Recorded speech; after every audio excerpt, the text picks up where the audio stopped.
और उपदेश करके दुख दूर कर रहे हैं। कितने का दुख दूर कर रहे हैं?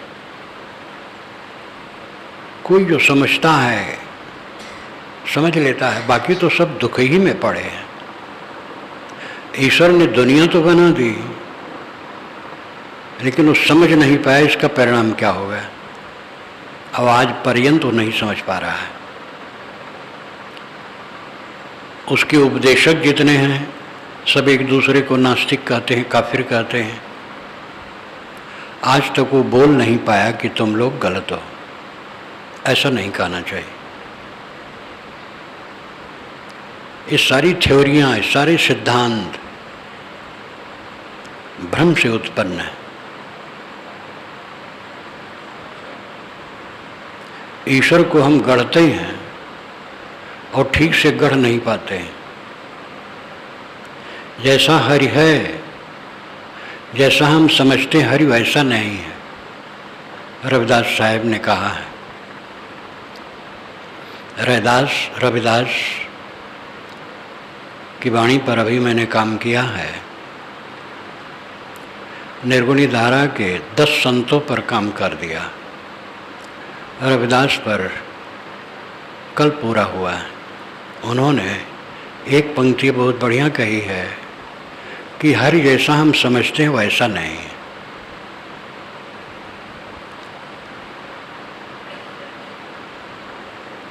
ईश्वर की कल्पना इतनी कमजोर है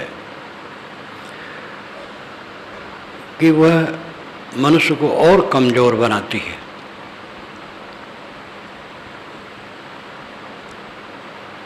जो खास काम है, खास बात है, धार्मिक लोगों में उस पर विचार बहुत कम है। हाई फाई की बात, क्योंकि इसमें भीड़ बढ़ती है। ईश्वर है जैसा मैं कहता हूँ, और उसके हम द्वारपाल हैं। हमारे पास आओ, ईश्वर के दरवाजे में प्रवेश करा देंगे। ये सब जंजाल दुनिया कब नहीं थी। मूल वस्तु नित्य है। जड़ और चेतन दोनों मूल हैं और नित्य हैं। अगर ये किसी से बने तो किससे बने? वो मूल होगा। और वह भी किसी से बने तो उसका और मूल होगा, तो कहाँ तक जाएगा? इसलिए जड़ और चेतन दो सत्ताएं मूल हैं। आज से हजारों वर्ष पूर्व कपिल जी महाराज ने जो कह दिया था वो पत्थर की लकीर है।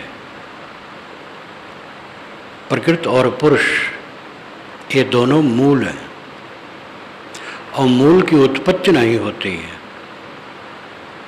मूल अमूल होता है। सांख्य दर्शन का एक सूत्र है, मूले मूला भावाद मूलम मूलम। मूले मूलाद भावम मूलम मूलम। मूल में मूल का अभाव होने से अमूल होता है मूल। ये इसका अन्वय है। मूल में मूल का अभाव होने से अमूल होता है मूल।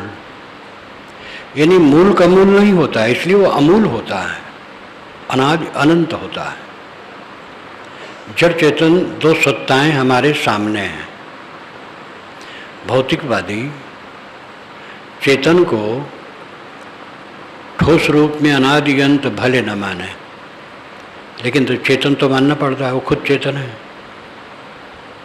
एक भौतिकवादी मुझसे मिलने आए। मैं पहले से जानता था। मैंने कहा बताओ तुम जड़ हो कि चेतन?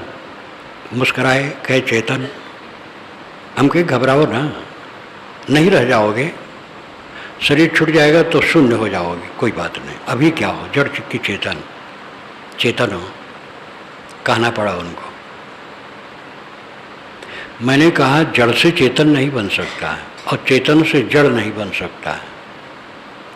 चेतन और जड़ दोनों सत्ताएं स्वतंत्र और नित्य हैं। जो मूल द्रव्य होता है उसके गुणधर्म उसमें अनादि निहित होता है। ध्यान दीजिए, जो मूल द्रव्य होता है उसके गुणधर्म उसमें अनादि निहित होते हैं। जल में शीतत्व अनादि निहित है, सदा से है। आग में उष्णत्व सदा से है। वायु में कोमलता सदा से है। मूल द्रव्य अमूल होता है, उसका कोई और मूल नहीं होता है। और मूल द्रव्य में उसके अपने गुणधर्म अनादि निहित होते हैं और उससे उसकी प्रक्रिया चलती है। इस बात को समझ लेने पर सारी भ्रांतियां उड़ जाती हैं।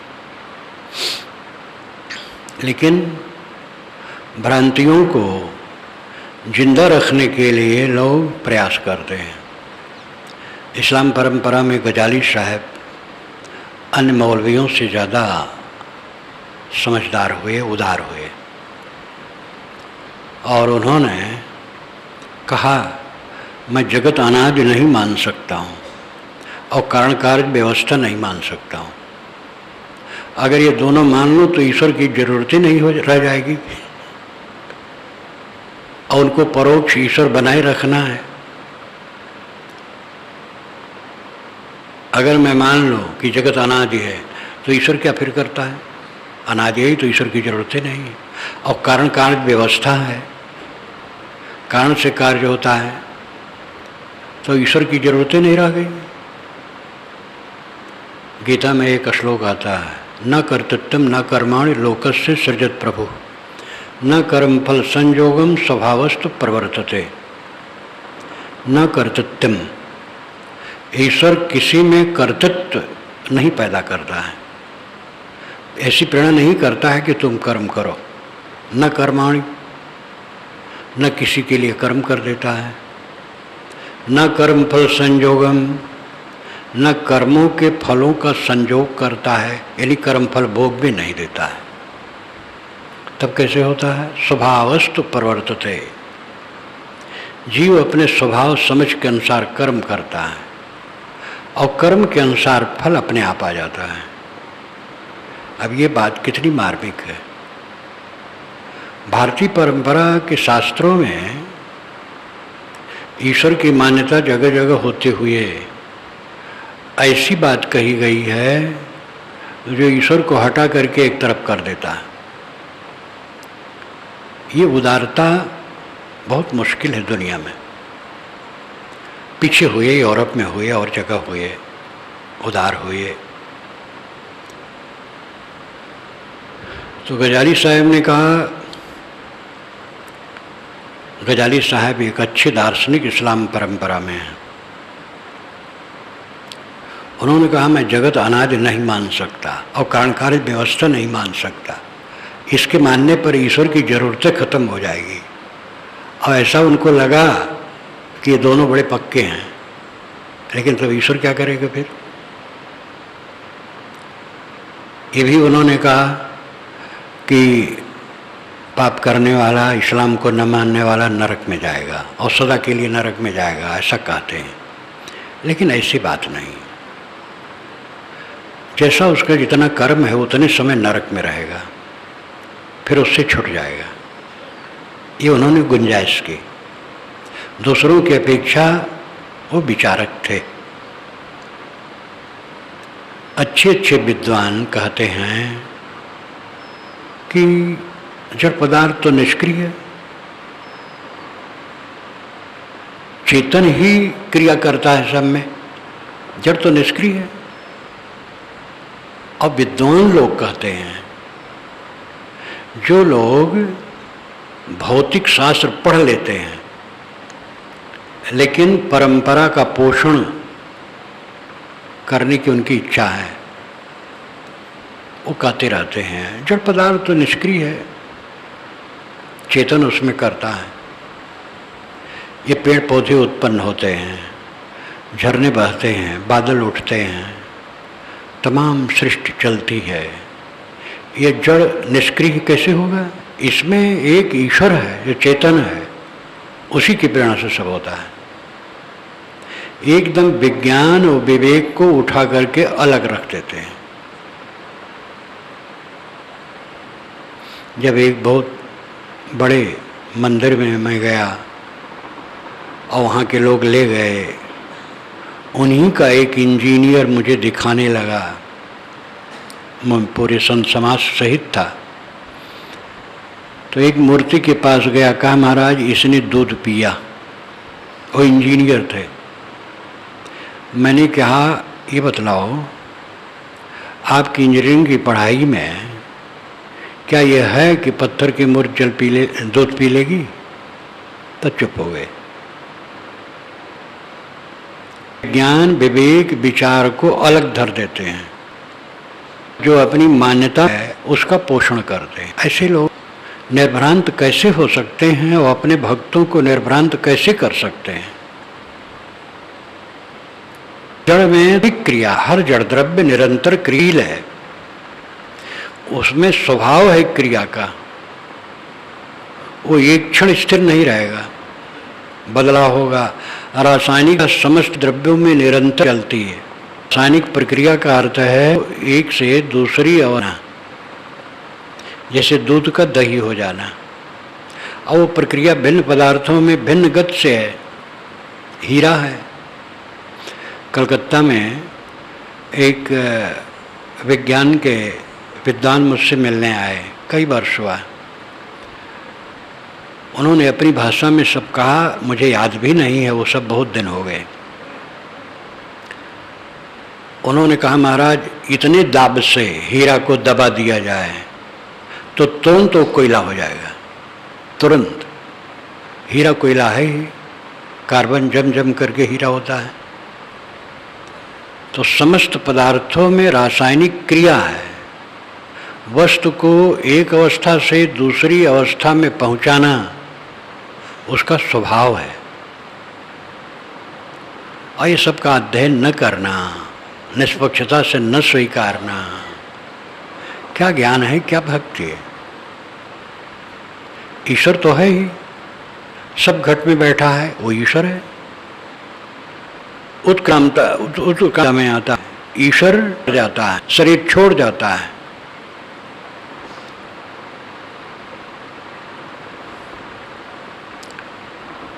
घट घट में जो बैठा है वही तो ईश्वर है।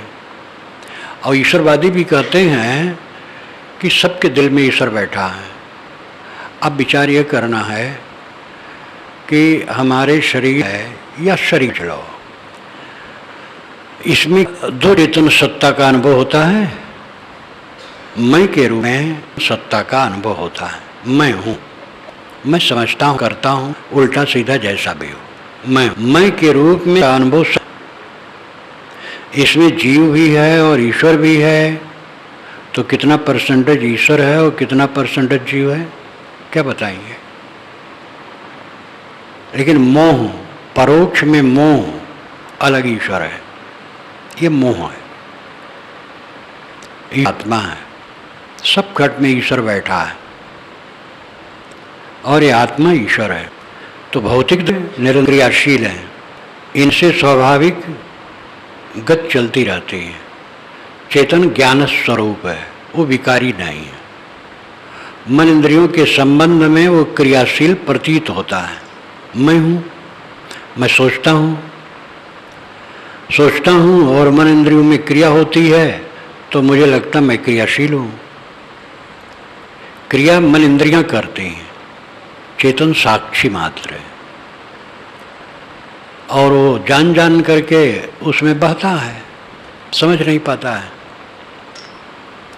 जड़ चेतन का भेद जब ठीक से हो जाता है तो भ्रांति एकदम मिट जाती है। कई बार मैंने अपना उदाहरण आपके सामने दिया है। खूब पूजा पाठ नाम जप में डूबा था। जब कबीर साहब का विचार मिला तो चित्त में आंदोलन हुआ और उसकी खोज में मैं पड़ गया। निर्मल सत्य ज्ञान प्रभाकर एक संत से मिला, घमहा बाबा, गोरे गोरे और बड़े दृढ़ और जरा जिद्दी। अच्छे संत थे, बातचीत करने लगे कि निर्मल साहब मेरे साथ रहे हैं, मैं उनके लिए भोजन ले करके टांग देता था। वो बताए, ज़्यादा उम्र के थे। कैसा? मैंने कहा साहब उनकी पुस्तक हमें चाहिए, तो रखे थे। 1 रुपये को मिलती थी उस समय, तो मैंने उनको 2 रुपये दिए और निर्मल साहब की पुस्तक फिर त्रिज्ञा मिली। हमारा सारा भ्रम शांत हो गया। जड़ चेतन निर्णय अच्छी चेतन निरा है, फिर भ्रांति नहीं। एक हमारे बड़े गुरु भाई तिलक साहब थे, वो अच्छे पंडित, भागवत कथा इत्यादि थे, बहुत दूर दूर तक गुरु भाव में आए, साधु हो गए, बूढ़े थे। वह गए जहाँ मेरा जन्म स्थान था, रहे। जब चले तो मैंने कहा साहब मुझे कुछ ज्ञान दीजिए। उन्होंने कहा अब ज्ञान क्या दूँ, जड़ चेतन निर्णय तुम्हें हो गया है, तो अब ज्ञान बाकी नहीं है, बस आचरण करो। ये बात मुझे समय समय याद आ जाती है। जड़ चेतन निर्णय ठीक से हो जाए, भूत प्रेत जादू टोना जंतर मंतर झाड़ फूंक दिशाशूल शकुन अपशकुन सारे भ्रम उड़ जाएंगे। देवी देवता परोक्ष ईश्वर की कल्पना सब उड़ जाएगा। जड़ चेतन का अभिन्नवाद उड़ जाएगा। जड़ चेतन का निर्णय हो गया तो चेतन अलग है, जड़ अलग है। जड़ कभी चेतन नहीं होता, चेतन कभी जड़ नहीं होता। ऐसे दर्शन है कि चेतन ही है, जड़ नहीं है। भ्रम से जगत प्रतीत होता है, चेतन ही है, जड़ है ही नहीं। ये महा अंधविश्वास है, एक जोश है। जड़ है, चेतन है, दोनों अलग अलग हैं और दोनों के संयोग से प्रपंच है। इस प्रपंच में आकर के हम भूल जाते हैं। अपने को संभालें, यह हमारा कर्तव्य है। हम वर्तमान दृश्य पदार्थों में पूर्णता चाहते हैं। जवानी पूर्ण नहीं है, थोड़े दिन की चमक है, 18 से 28 तक, फिर खस्ता। सौंदर्य कितने दिन तक रहेगा? वाक शक्ति कितने दिन तक रहेगी? धन का संबंध कितने दिन तक रहेगा? प्रेमियों का संबंध कितने दिन तक रहेगा? जिन बच्चों के लिए लोग लालायित होते हैं, अहंकार करते हैं, हमारे इतने बच्चे, बच्चों से वो गिरफ्त होते हैं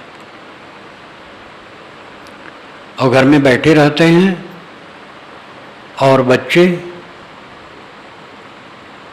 उनको बारंबार लगता है कि हमारा अपमान हो रहा है, बच्चे हमारा सम्मान नहीं कर रहे हैं। ये संसार ऐसा है क्योंकि हम कुछ चाहते हैं, बाहर से पूर्ण होना चाहते हैं, सब पर शासन करके पूर्ण होना चाहते हैं। शासन न करो, सेवा करो। आप पिता हो, आप गुरु हो, आप बड़े हो, शासन न करो, सेवा करो। किसी को दबा करके कुछ नहीं कर सकते हो, स्वतंत्र करके कर सकते हो। विवेक पूर्वक स्वतंत्रता की आवश्यकता है। अगला आदमी समझेगा, विवेक से रहेगा, जो नहीं समझेगा वो अलग हो जाएगा। और समझने वाले फिर समझेंगे। हम स्वयं उत्तेजित हो जाएंगे, सब गड़बड़ हो जाएगा। प्रायः लोग बच्चों से उत्तेजित हो जाते हैं। छोटे छोटे बच्चे हैं, बड़े प्यारे बड़े प्यारे, बड़े हुए उनकी इच्छाएं, उनका अहंकार जगता है और अपने माता पिता के प्रति ही उनकी दृष्टि बदल जाती है। इस अवस्था में माता पिता क्लेश पाते हैं। वो क्लेश पाने का कारण है अपना अज्ञान। वो स्वतंत्र जीव हैं। छोटे छोटे थे, मासूम थे, अब बड़े हो गए। उनकी अपनी ख्वाहिशें, उनका अपना अहंकार, देखने की नज़रिया। कितने पुत्र मुझसे कहते हैं साहब पिता बड़े ज्ञानी हैं, लेकिन जीवन में तो कोई परिवर्तन नहीं देखता हूँ। अब इसका मतलब क्या है? जानते हैं, समझते हैं, और उनको ऐसा लगता है, श्रद्धा नहीं होती। उनका भी दोष है, वो ऐसा न देखें। जैसा पिता चल पाते हैं चलते हैं, उनके प्रति श्रद्धा रखें। दूसरे की बारीकी से, दूसरे को बारीकी से देखना तो बहुत सरल है, अपने को बारीकी से देखना चाहिए।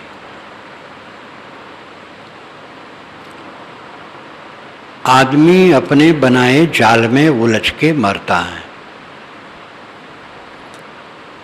अपना बाग जो लगाया जाता है उसी में उलझा जाता है। और उलझने का कारण यही है कि हम सब में पूर्णता खोजते हैं। लड़का पूर्ण आज्ञाकारी हो, शिष्य पूर्ण आज्ञाकारी हो, साथी लोग पूर्ण आज्ञाकारी हों। ये बात ठीक भी है, लेकिन हम ये क्यों न सोचें कि हम पूर्ण संतोषी हों। बाहर पूर्णता नहीं मिलती है, संतोष में पूर्णता मिलती है। संतोष सुख है, रहो तो हृदय जुड़ा है। संतोष में सुख है, अगर संतोष कर लो तो हृदय शीतल हो जाएगा। ये सदैव याद रखना चाहिए। पैसा से आज तक कोई तृप्त नहीं हुआ, न वित्तेंतर बड़ियो मनुष्यो। मनुष्य वित्त से तृप्त आज तक नहीं हुआ है। काम भोग से कोई तृप्त नहीं हुआ है, खाने में कोई तृप्त नहीं हुआ है। पेट भर जाएगा लेकिन तृष्णा बनी रहेगी। बाहरी चीज़ों में तृप्ति है ही नहीं, वो तो ज्वाला है और धधकती है। संतोष में तृप्ति है, लेकिन हर आदमी बहिर्मुख है, बाहर भाग रहा है। महात्माओं की लीला जब ऐसी है कि वो जायज नाजायज अरबों खरबों रुपया बटोरने में लगे हैं। अरबों खरबों रुपया सही ढंग से नहीं आते हैं, सब गड़बड़ में आते हैं, और उसी में अहंकार करके उलझते हैं। और उन सब की सुरक्षा और व्यवस्था के लिए रजोगुणी तमोगुणी व्यक्तियों की जरूरत होती है, और उसी में गिरफ्त हो करके अंत में रो रो करके वो मरते हैं। जब साधु का वेश धर करके इस ढंग से लोग करते हैं तब क्या कहा जाए? जो सावधानी करेगा वही भटकेगा। जीवन का मतलब है पूर्णता, पूर्णता का मतलब है संतोष। संतोष में पूर्णता है। इसके उदाहरण हैं। ऐसे व्यक्ति होते हैं गृहस्थ में, विरक्त में, जो संतोषी होते हैं। डायोजनीज की कहानी आती है। सिकंदर के ज़माने में डायोजनीज उन्हीं के नगर के पास में बाहर रहते थे। सिकंदर उनसे गया और कहा, आप मुझे आशीर्वाद दें, मैं दिग्विजय के लिए निकलना चाहता हूँ, विश्व विजय। डायोजनीज ने कहा, विश्व विजय करके क्या करोगे? कि तब सुख से रहूँगा। उन्होंने कहा, मैं तो सुख से हूँ, आ जाओ मेरे पास। और एक झोपड़ी में रहते थे। सिकंदर मेधावी तो था ही, बहुत खुश हुआ, लेकिन उसको तो तृष्णा और थी। राजा आश्चर्य प्राप्त एक दार्शनिक राजा यहाँ रहता था, वो दार्शनिक डायोजनीज से मिलने आया। उस समय डायोजनीज सूखी रोटी और मसूर की दाल खा रहे थे।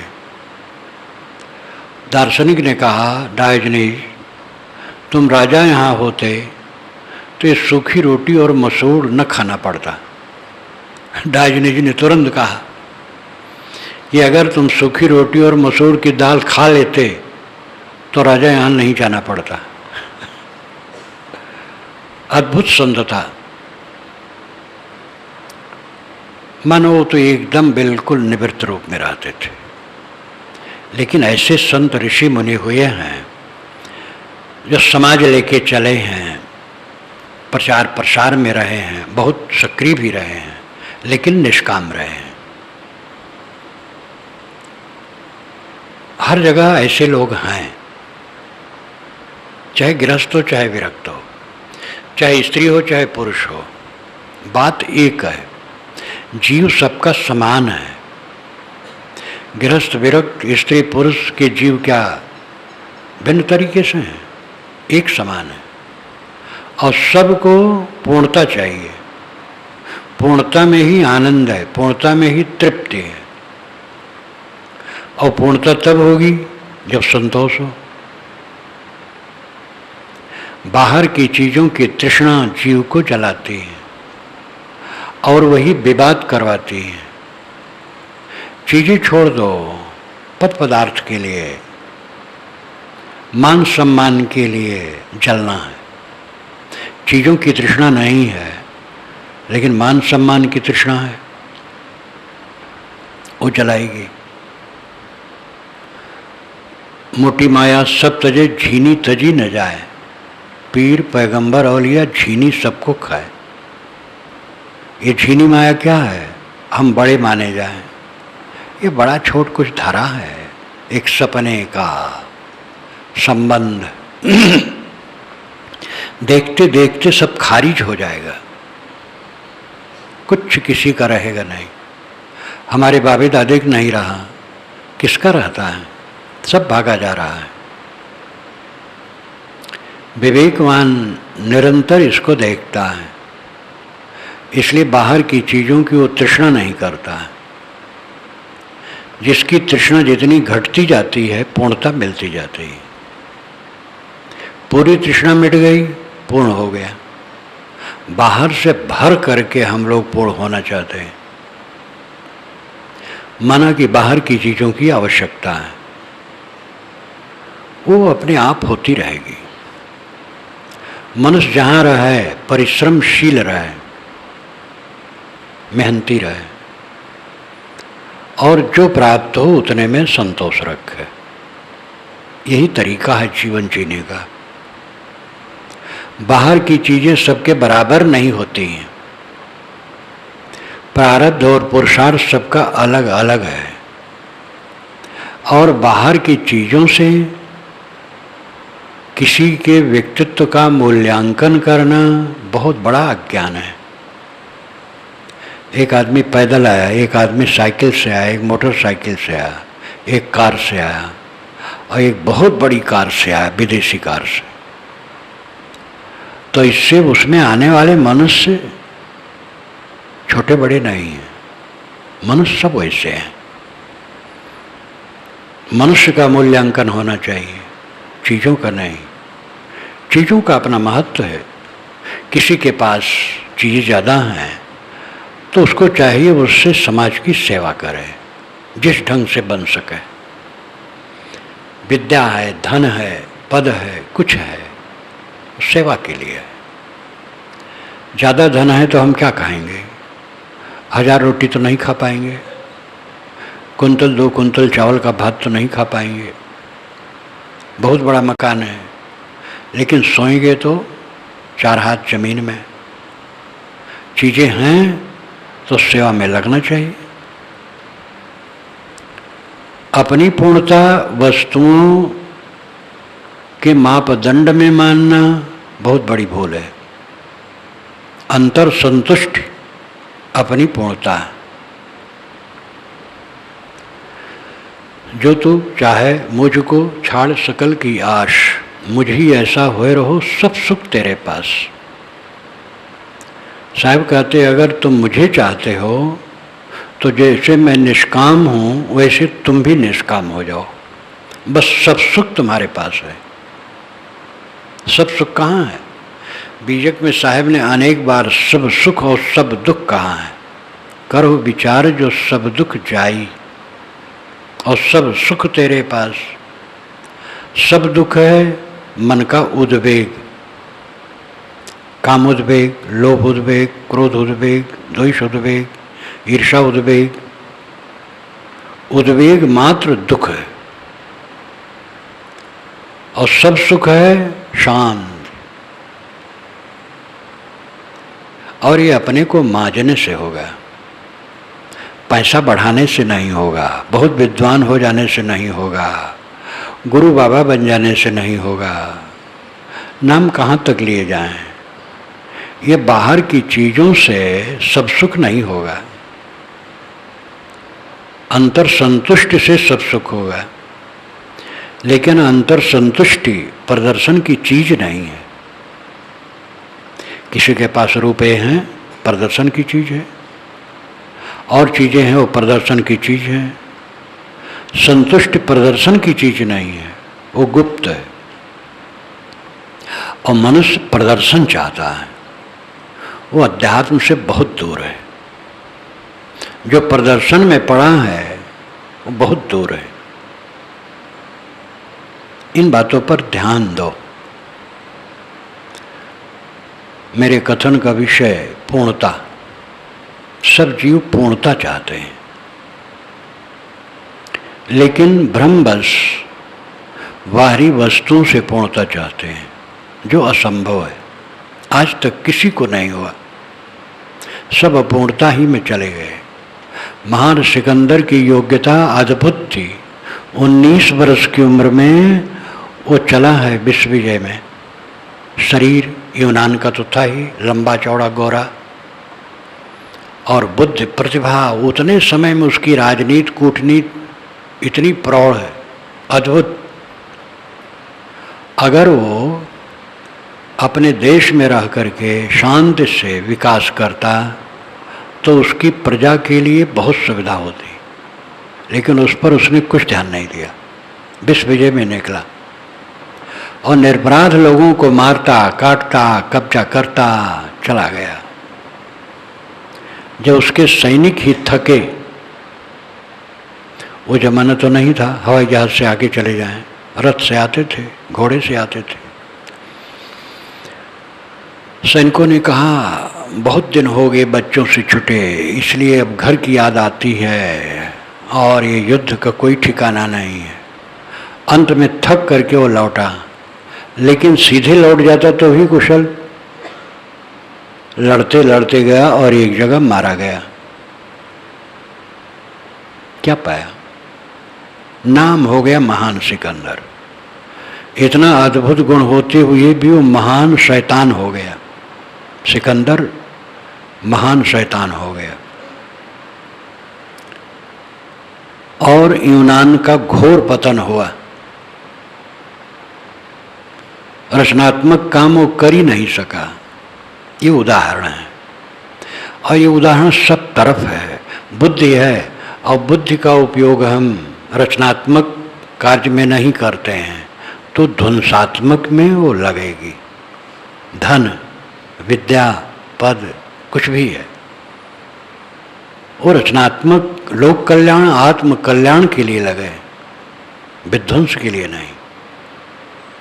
दूसरे को नीचा दिखा करके हम सुखी नहीं हो सकते हैं। सबका सम्मान करके सुखी हो सकते हैं। हमारा विरोधी है, उसके लिए भी हमारे मन में कोई दुर्भाव नहीं होना चाहिए। एक सपने की तरह है 4 दिन का मेला, पता नहीं कब सांसा टूट जाए। इसलिए विवेकवान सब समय शरीर को छोड़े रहते हैं। मन से जिसने शरीर छोड़ दिया वो सब समय मुक्त ही है। श्री पूर्ण साहब ने निर्णय सारही में कहा है, गुरु शिष्य पारक कहलाए, 2 देह जब दूर बहाए। गुरु और शिष्य दोनों पारक हो गए ज्ञान स्वरूप। जब दोनों ने देह को दूर फेंक दिया, तो देह को दूर फेंक देने को कोई काट के थोड़ी फेंकना है, मन से दूर कर दिया। ये हाड़ चाम का ढांचा दुख से भरा, अनात्मानित अमंगलमय, दुखपूर्ण समझकर देहाध्यास को त्याग दिया। जीना मरना दोनों बराबर हो गया। सदैव कृत कृत। देहाभिमान छोड़ देने पर कोई दुख नहीं रहता है। ये काम करो। गृहस्थ, विरक्त, स्त्री, पुरुष जो समझ पाए सबको ये काम करना चाहिए। देह तो सबकी छूटेगी।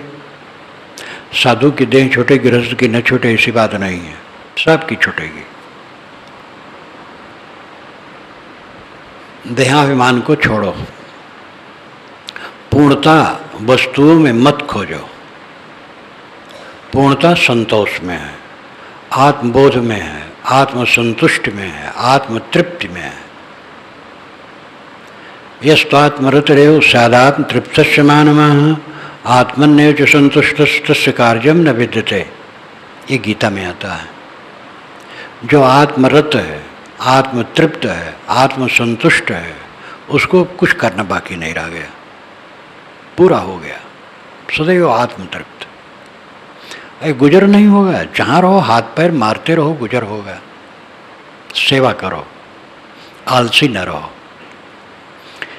बूढ़े जवान सबको क्रियाशील होना चाहिए। आलसी बनकर के बैठोगे, शरीर भी रोगी होगा, मन भी रोगी होगा।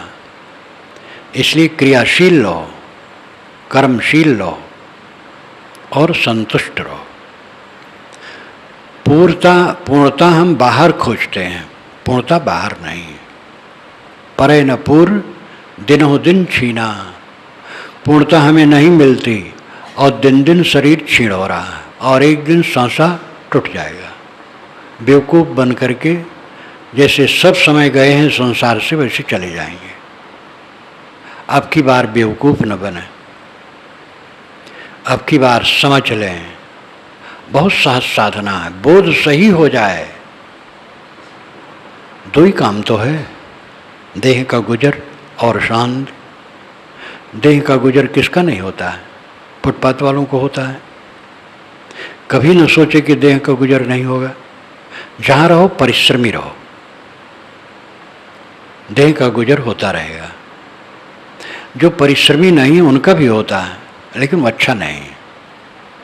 परिश्रमी रहो, अपनी योग्यता और शक्ति के अनुसार कुछ करते रहो, बिल्कुल निर्भ्रांत रहो, गुजर होगा। और आत्मसंतोष प्राप्त करो। पूर्णता संतोष में है। इस बात को हमें अच्छी तरह से समझ लेना चाहिए। हम पूर्णता बाहर खोजते हैं और भटकते भटकते मर जाते हैं और कुछ नहीं होता। अनाद काल से जैसे भटकते रहे हैं, वैसे ही ज्ञानी होकर के भी भटकते रहते हैं। बड़ी सूक्ष्म सूक्ष्म बातें हैं, उसको लेकर के लोग अटक जाते हैं। मन में क्रोध आया, उद्वेग आया, अशांति आई, क्या लक्षण है? अंदर की कमी। भयंकर प्रतिकूलता आने पर भी हमारे में असंतोष नहीं होना चाहिए। प्रतिकूलता ठहरेगी, अनुकूलता नहीं ठहरेगी, प्रतिकूलता नहीं ठहरेगी। सब सपने के समान आके भागते चले जाते हैं। क्यों दरिद्र बने हो? अपने को समझो। आप ब्रह्म हो, परमात्मा हो, ईश्वर हो, खुदा हो, गॉड हो। बड़े बड़े शब्दों को कह करके जो बाहर खोजते हो, भटकाव है, वो आप हो। और आप दरिद्र बन करके चाम, कौड़ी, मिट्टी में मोह कर रहे हो। विवेक पूर्वक इनका काम करो। बाहर से तृप्ति की ख्वाहिश सदैव हमें भटकाई है, इसलिए अपनी तरफ लौटो। पूर्णता हम चाहते हैं क्योंकि हमारा स्वरूप ही पूर्ण है, हमारा अस्तित्व पूर्ण है। हम समझ नहीं पाते हैं।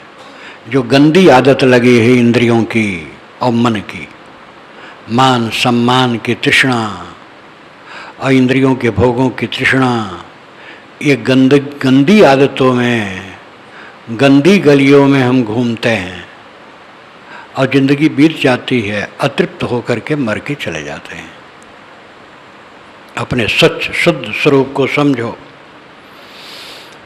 और अपने को उठाओ, आत्मा को समझो, आत्मतृप्त हो, आत्मसंतुष्ट हो, इसमें पूर्णता है। अहम शुद्ध चैतन्य ज्ञान स्वरूपम अजराहम अमराहम अखंडम अनूपम अहम शुद्ध चैतन्य ज्ञान स्वरूपम अजराहम अमराहम अखंडम अनूपम अहम शुद्ध चैतन्य ज्ञान स्वरूपम अजराहम अमराहम अखंडम अनूपम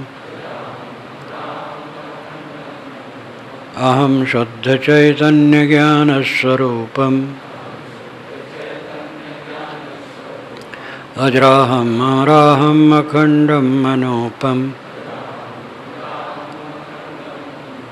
अहम शुद्ध चैतन्य ज्ञान स्वरूपम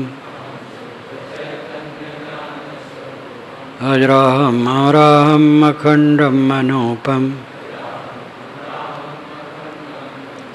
अहम शुद्ध चैतन्य ज्ञान स्वरूपम अजराहम अमराहम अखंडम अनूपम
सकती नहीं मुझे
हमारे जीवन का घाटा क्या है?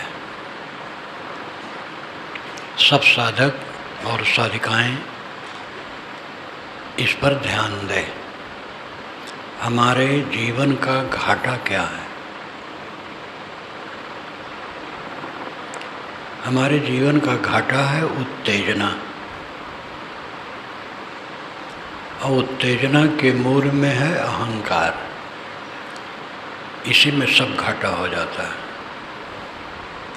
एक स्त्री को देखकर पुरुष के मन में उत्तेजना आई।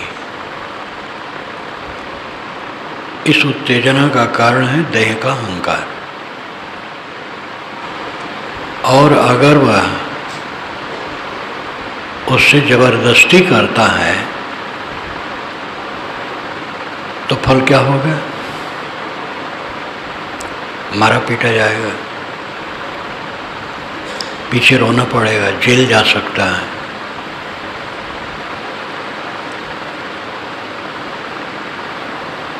अपने मन के प्रतिकूल बात देख करके क्रोध की उत्तेजना आई।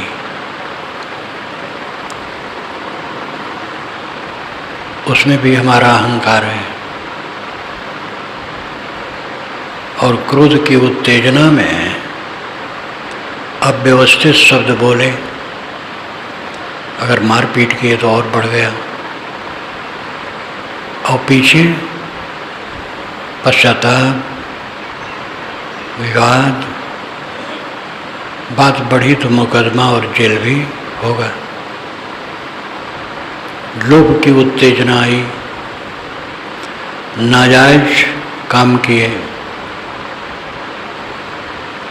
पीछे पश्चाताप होगा। वो बात खुली, सबकी नज़रों से गिरेंगे, और विस्तार होगा तो जेल, सजा, सब कुछ है। कोई भी उत्तेजना आती है,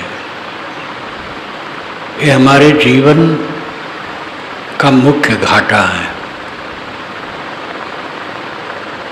उत्तेजना से अपने को बचा लेना जीवन का मुनाफा है। उत्तेजना के बाद मनुष्य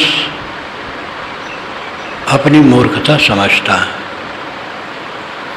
लेकिन अहंकार जिलाए रखता है और वही मूर्खता फिर करता है।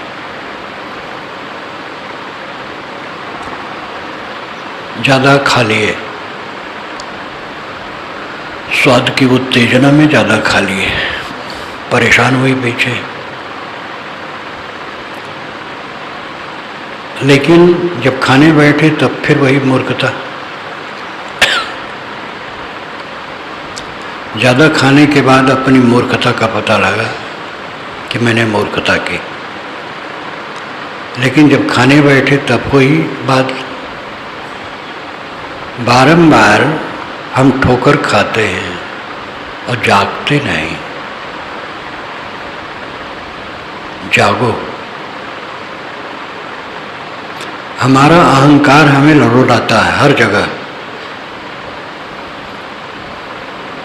अपना लड़का है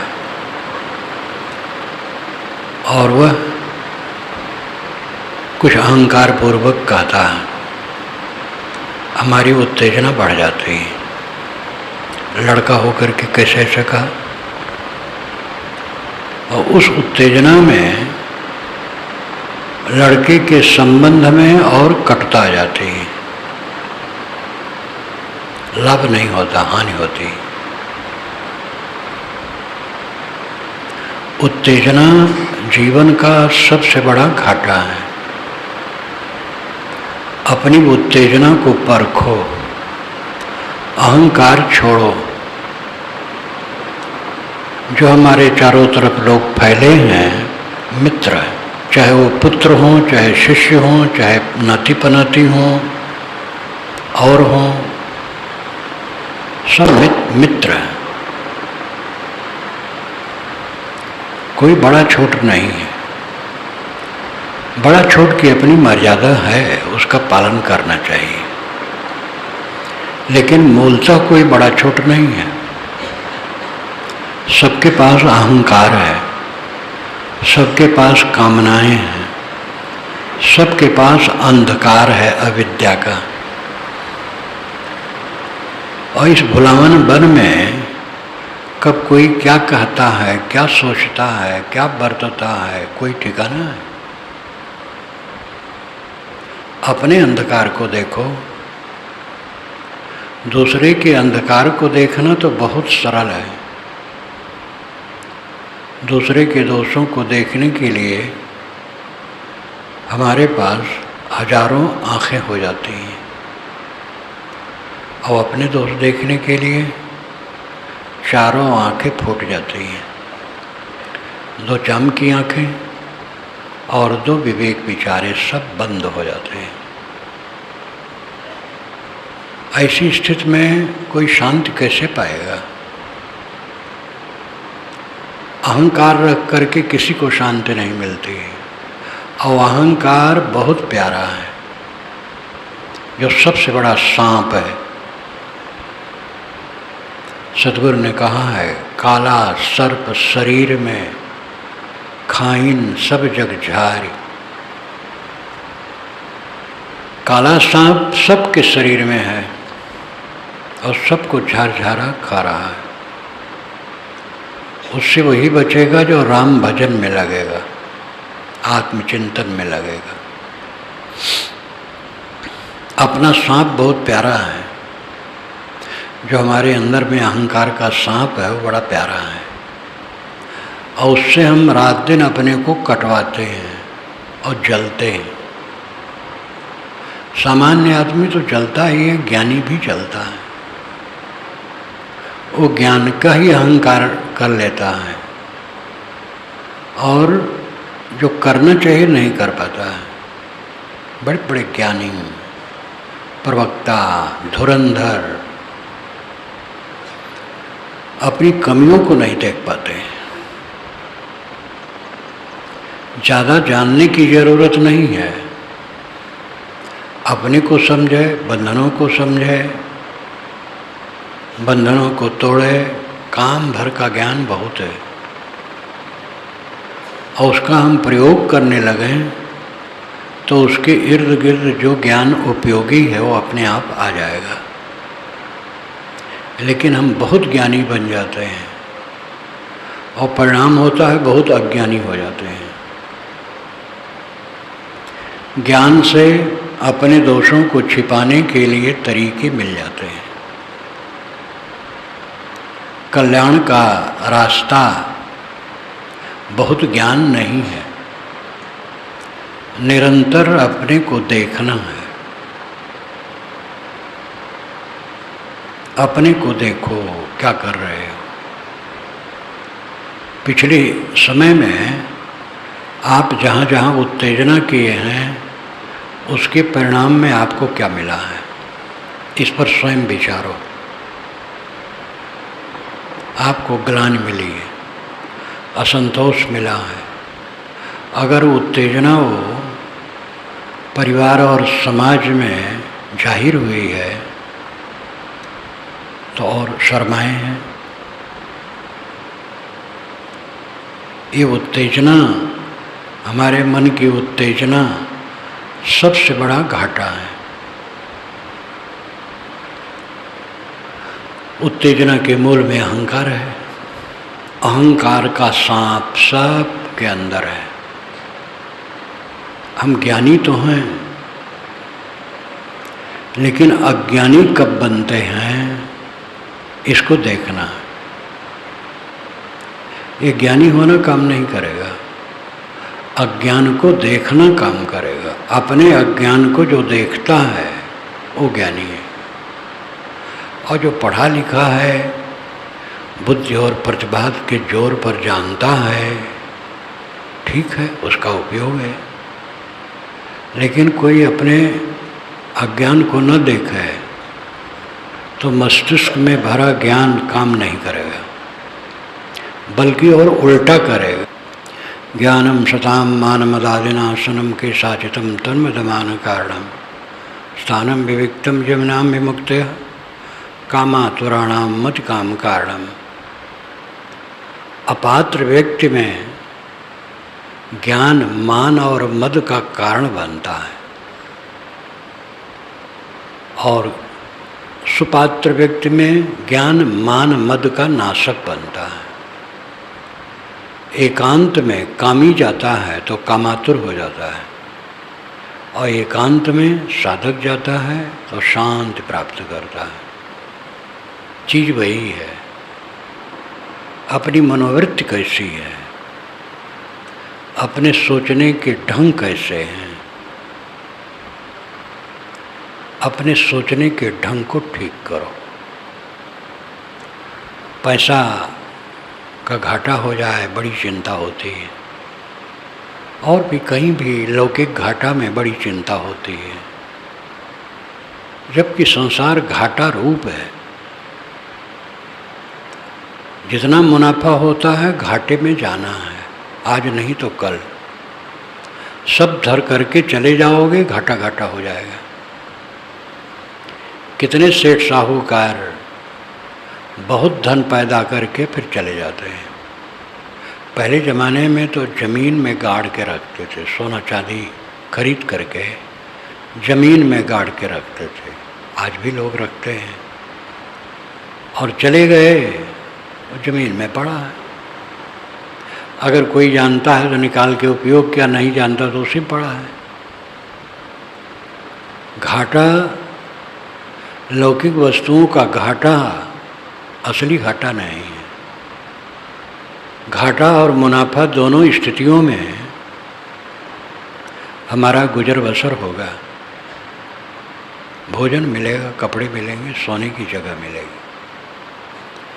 अगर भोजन मिल जाए, कपड़े मिल जाएं, सोने की जगह मिल जाए और मन शांत रहे तो इससे बड़ी उपलब्धि क्या होगी।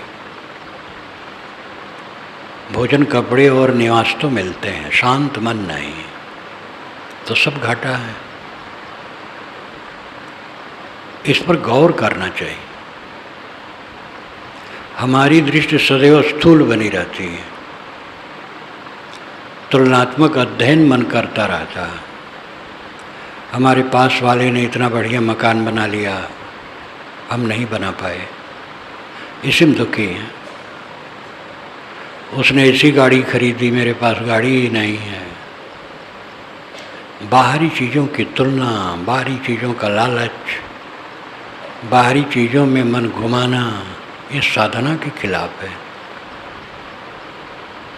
बहुत संपन्न व्यक्ति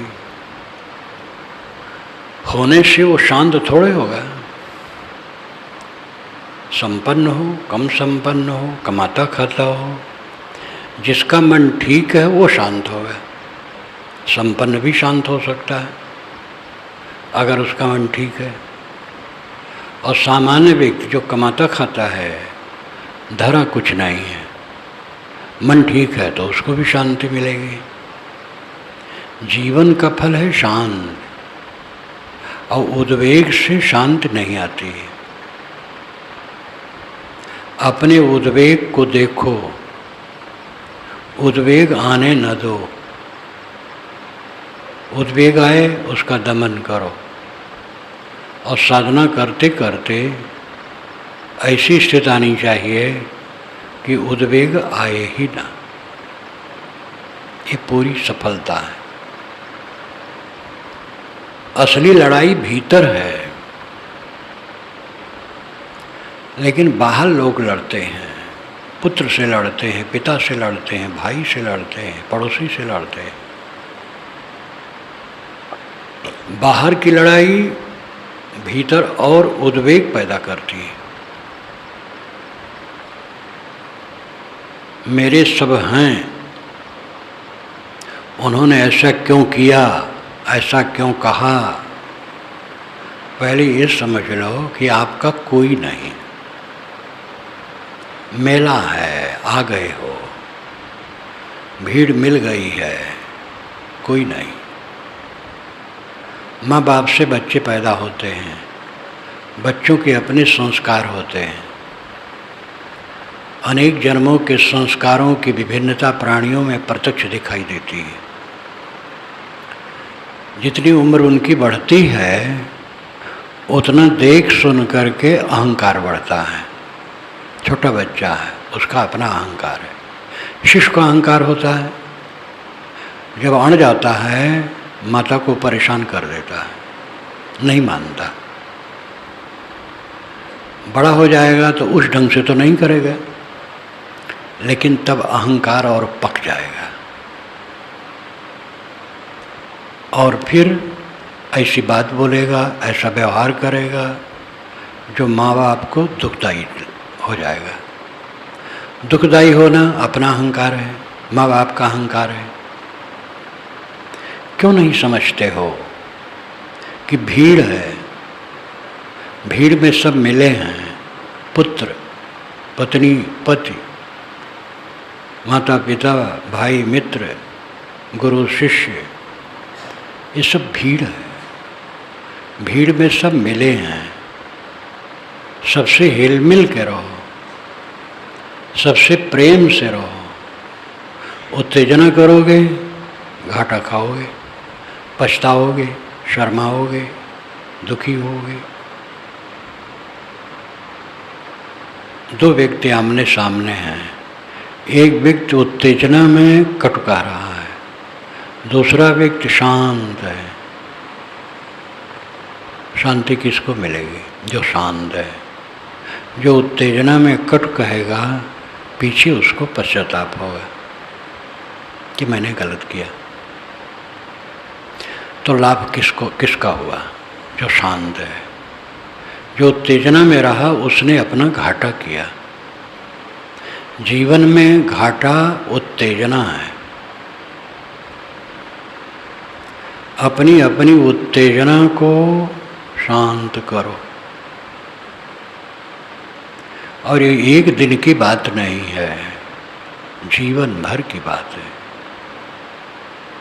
फिसले फिसले फिसले, बड़े ज्ञानी हम हैं, बड़े ज्ञानी हम हैं, बड़े विद्वान हैं, अंदर में फिसले। गुर्रा तो सकते हैं बाहर, हम ज्ञानी हैं, हम महात्मा हैं, हम भक्त हैं, लेकिन ये गुर्राना और नुकसान करेगा। विनम्र बनो। जो अपने दोषों को निरंतर देखता है उसका अहंकार गलता जाता है। जिसका अहंकार गलता जाता है उसको अपने दोष सब दिखाई देने लगते हैं। साधक वह है जो अपने दोषों को देख ले। जो दूसरे के दोषों को देख करके उसका वर्णन करता है वो तो महाबाधक है। साधक अपने दोषों को देखता है और दोषों को देख लेना ही साधना है। अपने दोषों को देख लेना साधना है। हम लोगों में डाल करके अपने को उलझा देते हैं। कुछ लोगों को बटोर लेते हैं परिवार के नाम पर, समाज के नाम पर। और ये पक्का समझ लो, विभिन्न व्यक्ति हैं, विभिन्न संस्कार हैं। हमारे पास ही बैठा कोई क्या सोचता हमें क्या पता है। और सोच के अनुसार क्रिया और वाणी होती है। जो जैसे सोचता है वैसे समय से बोलता है और वैसे वो कर्म करता है। किस पर अपना अधिकार है?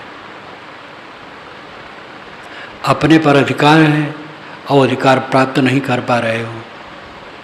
अपना शीतल हो जाओ, अहंकार शून्य हो जाओ। ये बहुत सरल है और ये कर नहीं पा रहे हो।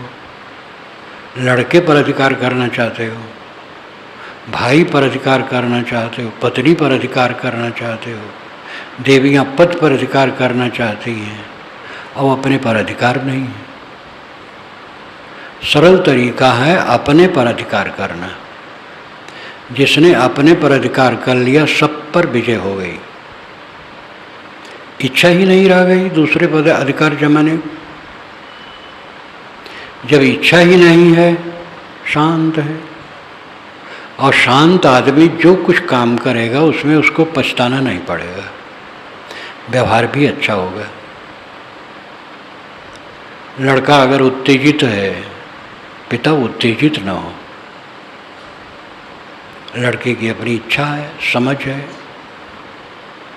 पिता उत्तेजित नहीं होता है तो लड़के को पश्चाताप होगा, नहीं पश्चाताप होगा तो विवाद तो नहीं करेगा। और सबके अंदर में वही ब्रह्म बैठा है, कैसे नहीं पश्चाताप होगा। गलती कर देने के बाद अहंकारी आदमी को भी लगता है कि मैंने ठीक नहीं किया। प्रबल अहंकार है इसलिए गलती नहीं सुधारता है, लेकिन पता तो लग जाता है कि मैंने गलती की है। अगला आदमी संभाले, दूसरा आदमी भी ठंडा होगा। पत्नी ने अगर गुस्से में तड़फ उठी, पति अगर शांत रहे तो पत्नी को अपने आप पश्चाताप होगा।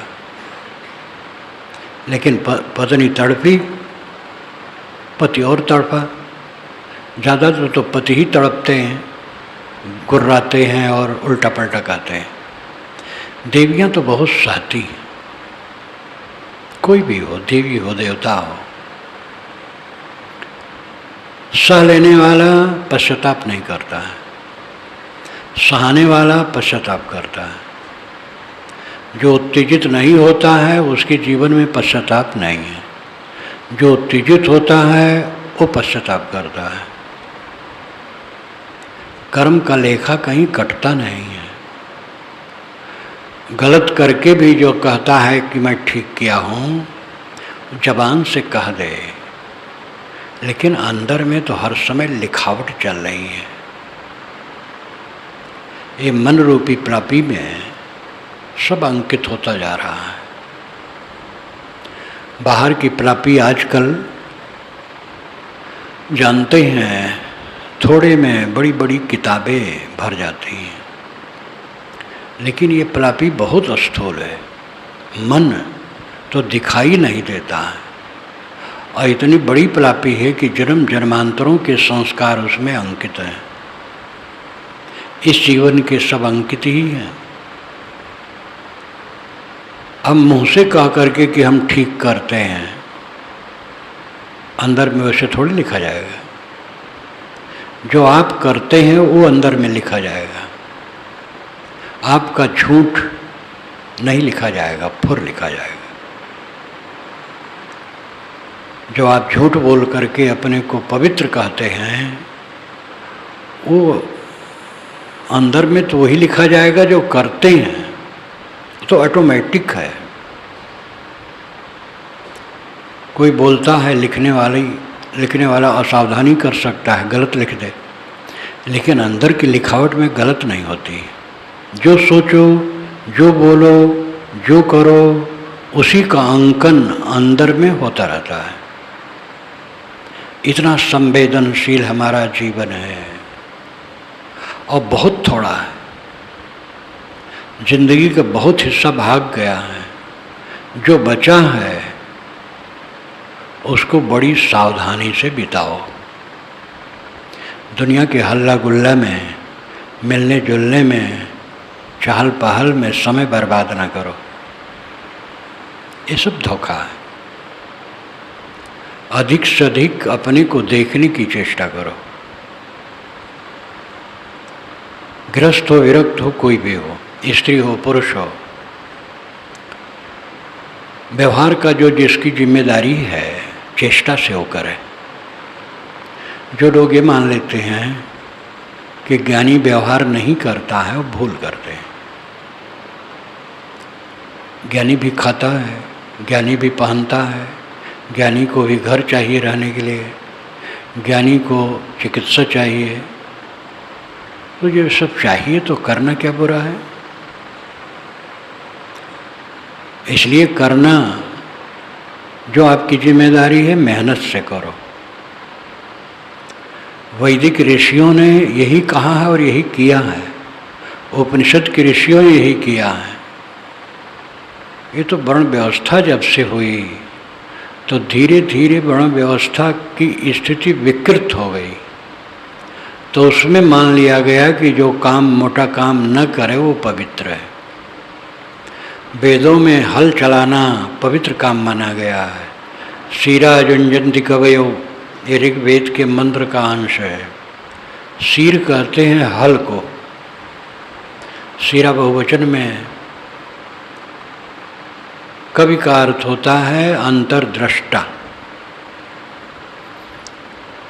हिंदी के अनुसार कवि का अर्थ है कविता करने वाला या कविता गाने वाला, लेकिन संस्कृत साहित्य में, शास्त्र में कवि का अर्थ होता है अंतर्दृष्टा।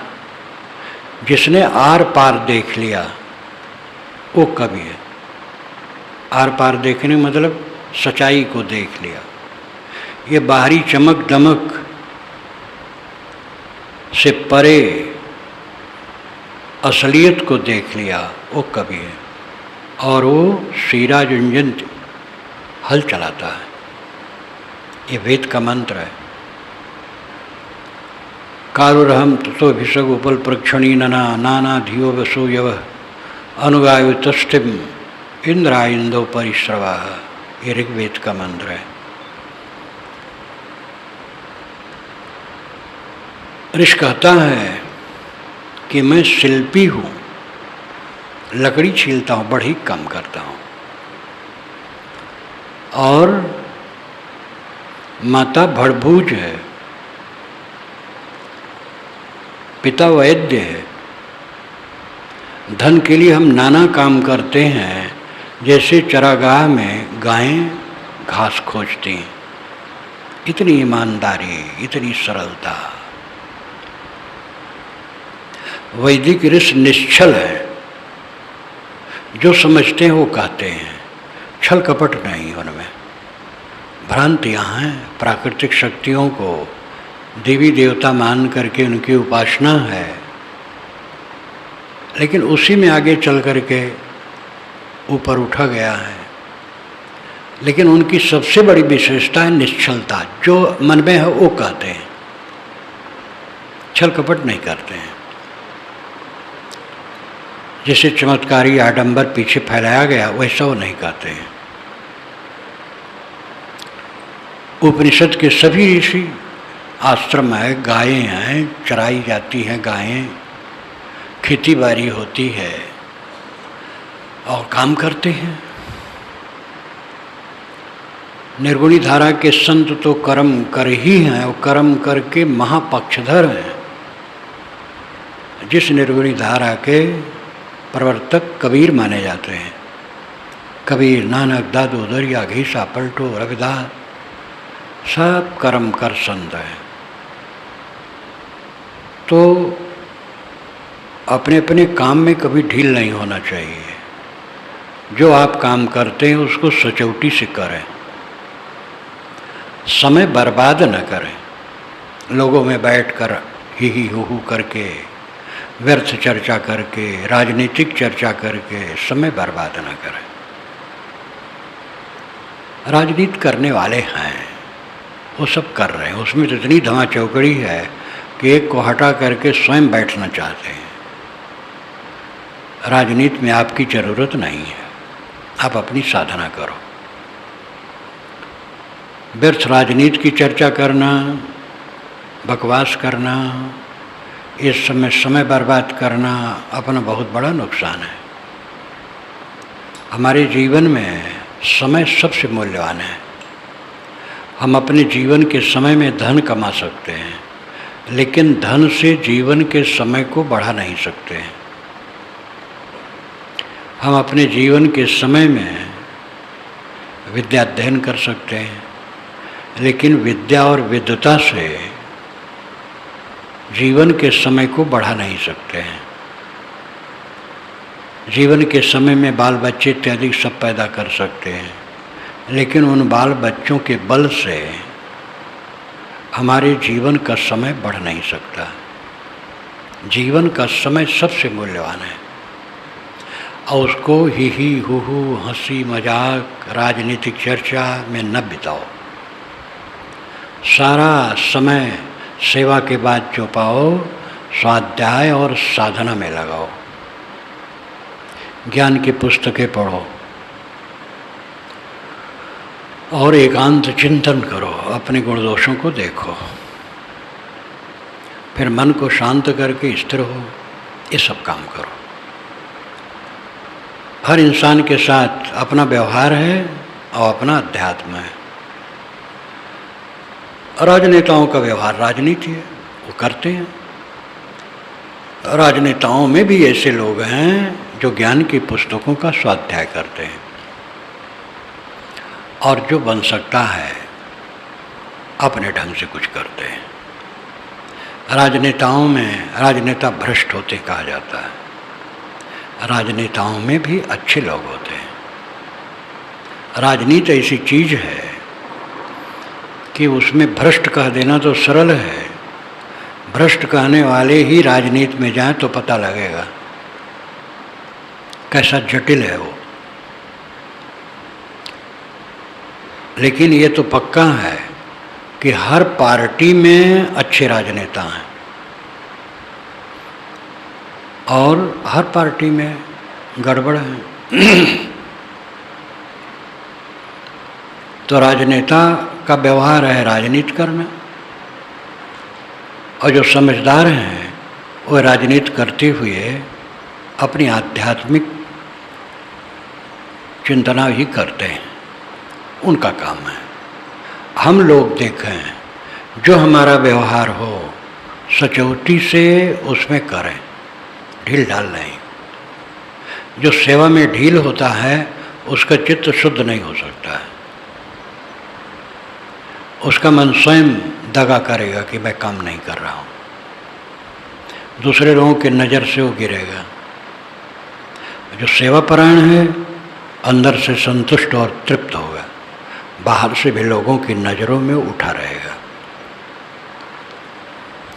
इसलिए जहाँ जो सेवा हो सचौटी से करो।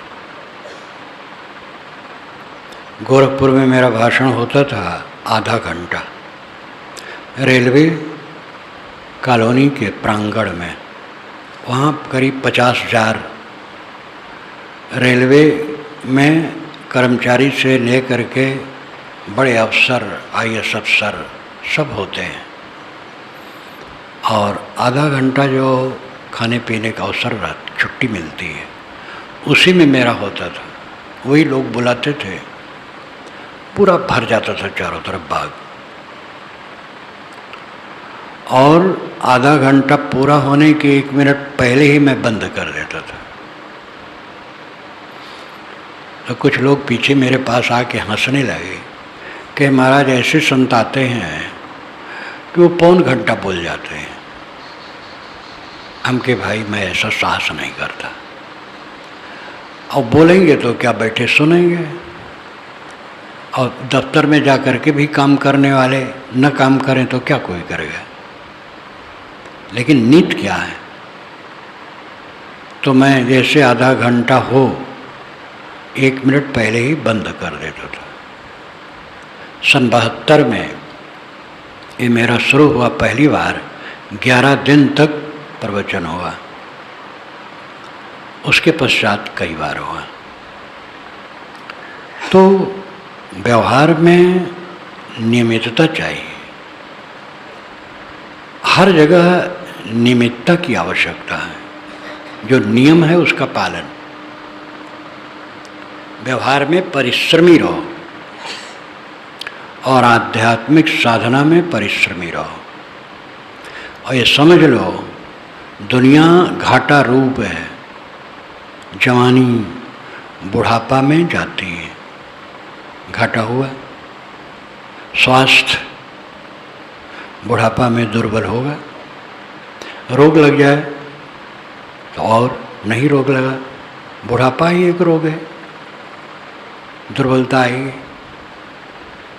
चीज़ें आई हैं, बिखरना पक्का है, कोई रोक नहीं सकता है। सारी दुनिया घाटा रूप है, और उस घाटा से आपका घाटा नहीं है। ये इधर की चीज़ उधर आती है जाती है, बस काम सबका होता रहता है, और किसी के पास से रहने वाली चीज़ नहीं है। असली घाटा हमारी उत्तेजना है। काम उत्तेजना, क्रोध उत्तेजना, लोभ उत्तेजना, ईर्ष्या उत्तेजना, मन का उद्वेग किसी दोष के आधार पर हो, ये सबसे बड़ा घाटा है। अपने को बचाओ। रात में सोते समय दिन भर पर ख्याल करो, मेरे मन में कब कब उत्तेजना आई, ग्लानि करो। और सुबह जग करके व्रत लो कि आज दिन भर उत्तेजना में मैं नहीं पड़ूंगा। कोई हमसे छोटा से भी छोटा हमें गाली दे दे तो भी हम उत्तेजित नहीं होंगे। गाली दिया, उसने अपना नुकसान किया, तो दया का पात्र है, उस पर उत्तेजना नहीं करना है। जितना अंतर्मुख इंसान होता जाता है, जीवन का कच्चा चिट्ठा समझ में आता है। अंतर्मुख न होने से जीवन समझ में नहीं आता है। ऐसी उलझे हुए जीवन में अंतर्मुख होना है।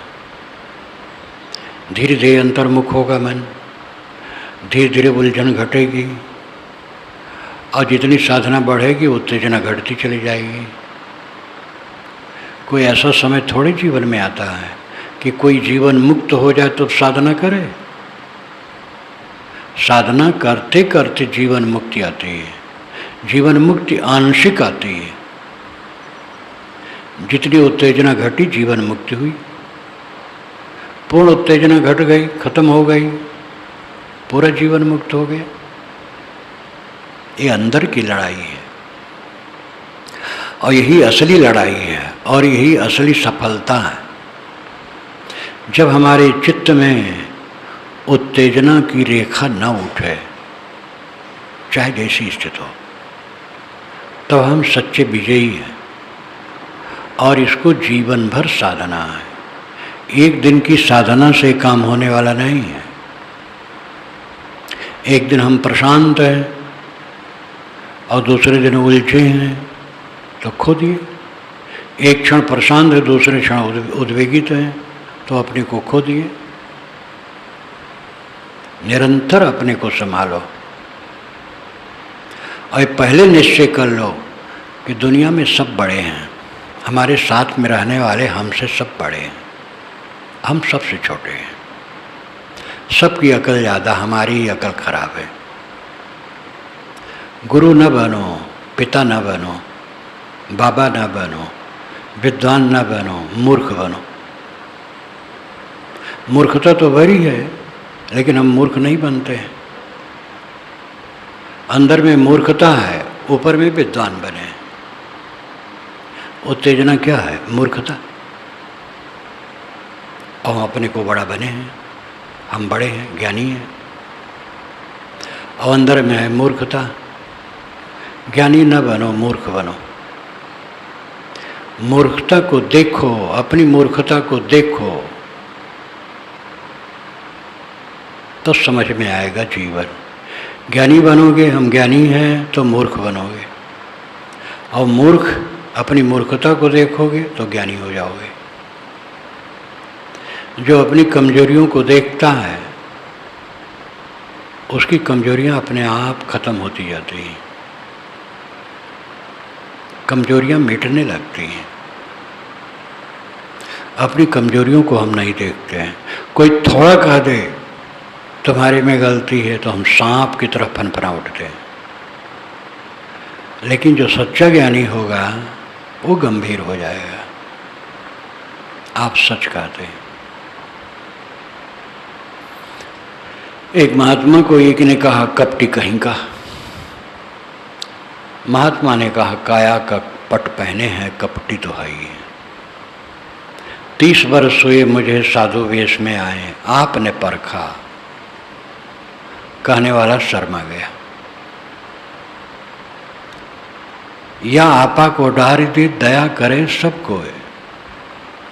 अपने अहंकार को छोड़ दो, सब दया करेंगे। पूरा संसार आपका रक्षक है।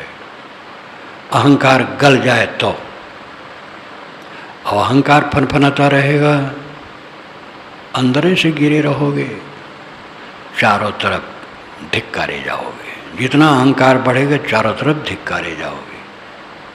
अपना अहंकार गल गया, सब सहायक हैं, चारों तरफ से सब सहायक हैं।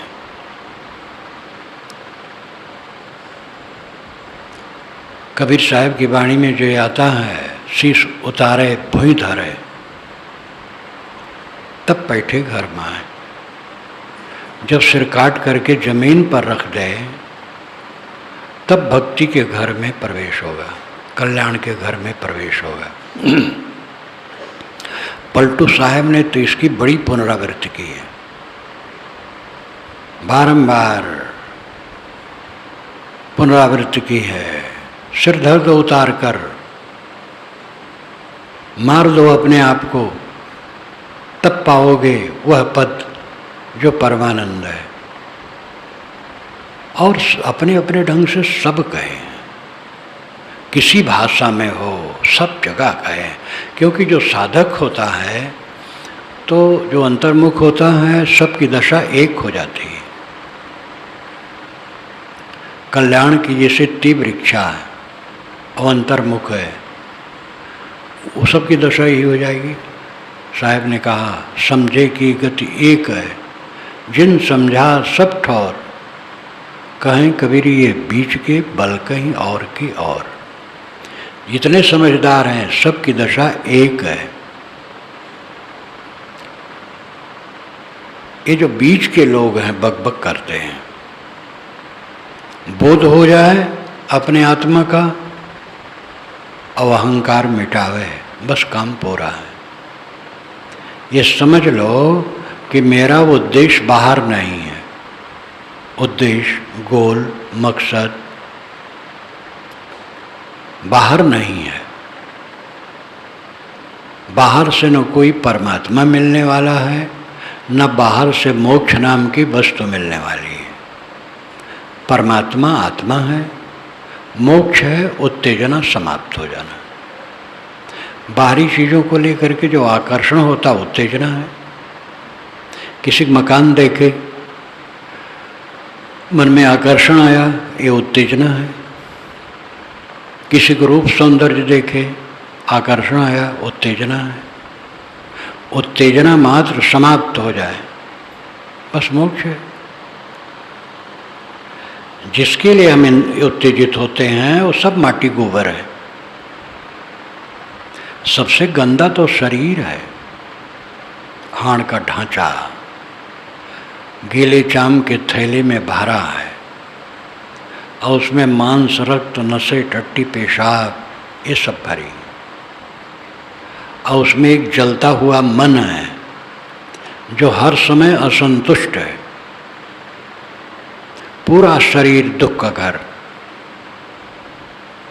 कीचड़ तो है ही है पूरा शरीर, लेकिन जो उसमें मन है जलता हुआ, महा दुख का घर है।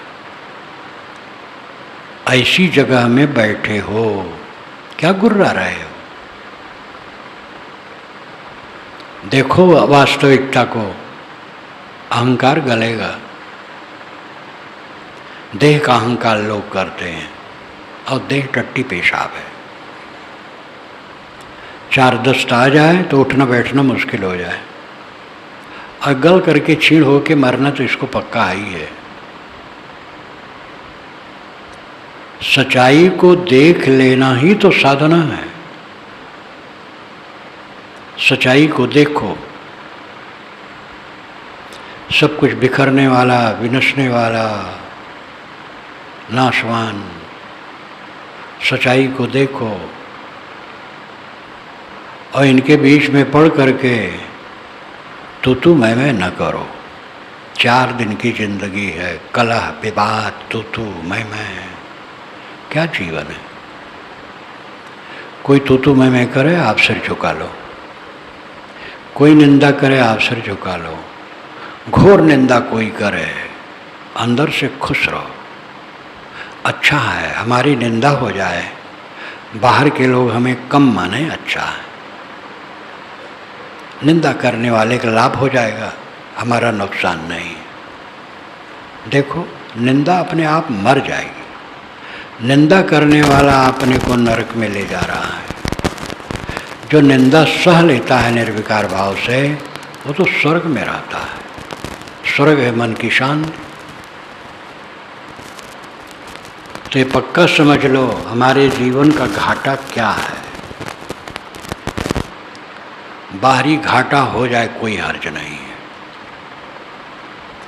हमारे एक गृहस्थ बड़े गुरु भाई थे।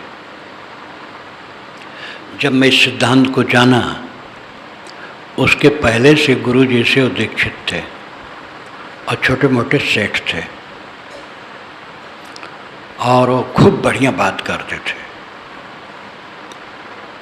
सेठ थे और गिरोह रखते थे, और एक एक पैसा भी अगर ब्याज देने वाला ना दे तो उनके यहाँ पहुँच जाते थे। बड़े तेज थे, लेकिन ज्ञान की बात बहुत साफ कहते थे। हमसे कहें, बच्चा घर छोड़ दे, पूरब तरफ चले जाए, जिंदगी भर पूरब तरफ चलते रहें, भोजन कपड़ा निवास मिलता रहेगा।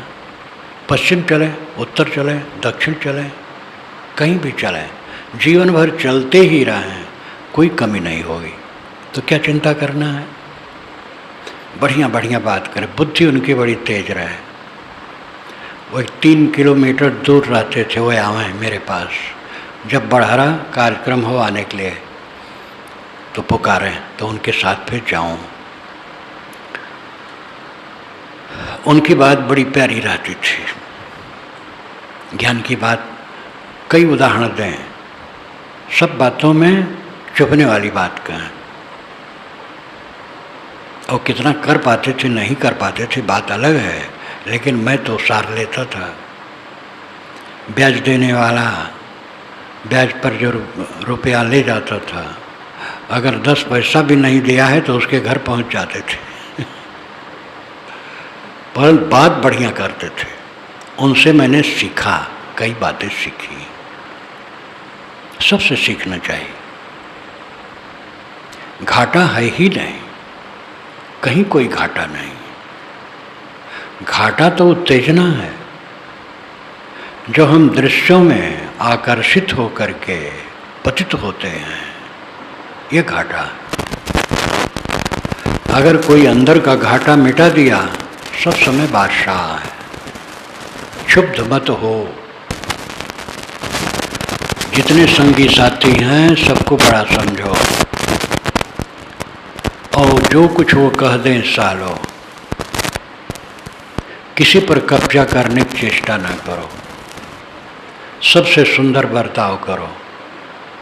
जो आपके साथ दुर्व्यवहार किया है उसके साथ भी सुंदर बर्ताव करो। अपनी विजय सर्वत्र होगी। विजय तो शांति है।